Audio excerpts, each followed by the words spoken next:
Zenj TV, tujivunie nyumbani. Serikali ya Mapinduzi ya Zanzibar imeanza mchakato wa kuandaa mfumo mpya malipo ya usafiri binafsi, yaani taksi, kwa kutumia mita za kisasa, taxi meter system, hatua inayolenga kuboresha uwazi wa nauli na kuimarisha huduma za usafiri kwa wakazi na watalii. Kwa mujibu wa taarifa kutoka serikalini, mfumo huo unatarajiwa kuweka viwango vya nauli vilivyosanifiwa na vinavyoweza kufuatilia kwa uwazi, tofauti na hali ya sasa ambapo nauli nyingi hupangwa kwa makubaliano kati ya abiria na dereva. Mpango huo pia unalenga kupunguza changamoto za malalamiko ya kutozwa nauli zisizo na viwango, pamoja na kuimarisha matumizi ya mifumo ya kidijitali katika sekta ya usafiri visiwani Zanzibar.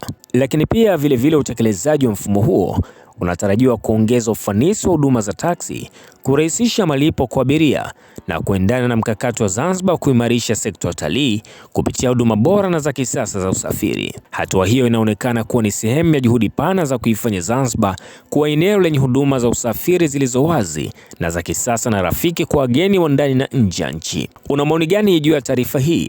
Tungependa kusoma maoni yako kupitia section comment, lakini pia tunakusihi sana endelea kusalia na Zenj Online TV kwa ajili ya kuendelea kupata taarifa mbalimbali kila siku na kila wakati. Zenj TV, tujivunie nyumbani.